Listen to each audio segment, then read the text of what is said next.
What's up guys, Sarah here, and today I'm going to show you how to make cannabis infused coconut oil.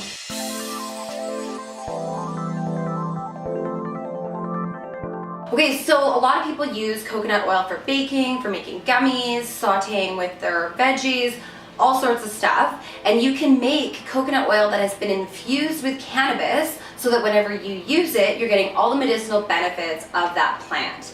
So what I normally do is I take some of my cannabis and I'm going to weigh it out first so that I know how much cannabis is going to be in that batch of coconut oil so that I can better figure out dosage when I'm making my edibles. And I'm going to now grind this up a little bit and stick it into a heat-safe dish. Now you can just get one of these grinders, but you know, grinding up this much weed in one of these little grinders is a little bit more of a pain, so I'm actually going to use my coffee grinder. Okay, so once that's ground, I'm going to put this into my jar. What I like to use though is a funnel so that I'm not going to lose anything all over the sides while I'm pouring this from the spice grinder into my jar.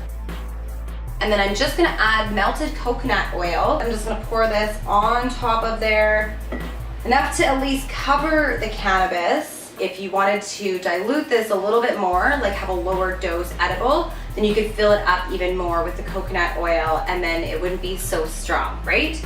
Okay, so now what I'm gonna do is just put some tinfoil over top of this and then bake it in the oven at 240 degrees for about 45 to 50 minutes. Okay, so there I go. I've got my cannabis with my coconut oil. I'm gonna put it in here. I'm gonna stick it in the oven, 240 degrees. And another good thing to have is an oven thermometer. I don't actually have one, so I'm just winging it.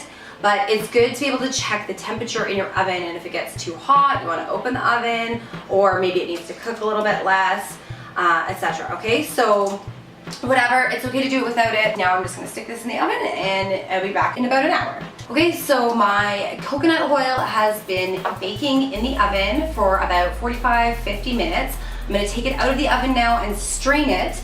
And I like to use these nut milk bags. You can buy them online. So I'll put this nut milk bag kind of like over top of the container that I'm going to use to pour this coconut oil into, but I also like using a funnel, again, just so that nothing like drips over the sides and stuff, okay? So using an oven mitt, I'm gonna remove that jar or measuring cup from the oven and then pour it into here. And like I said, I'm just gonna pour it carefully into this nut milk bag.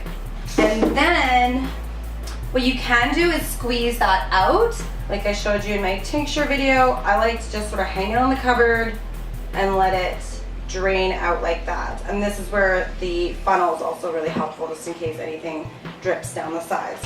Okay, so with this batch, it looks like I have just a little over a quarter cup of coconut oil. Once it finishes draining, then I'll be able to figure out exactly how much coconut oil I got. I'll figure out what the percentage of THC is in that cannabis, and then I'll know how much THC or milligrams of THC would be per tablespoon. So that's going to help me gauge better how strong the edibles are going to be that I'll be making with this coconut oil.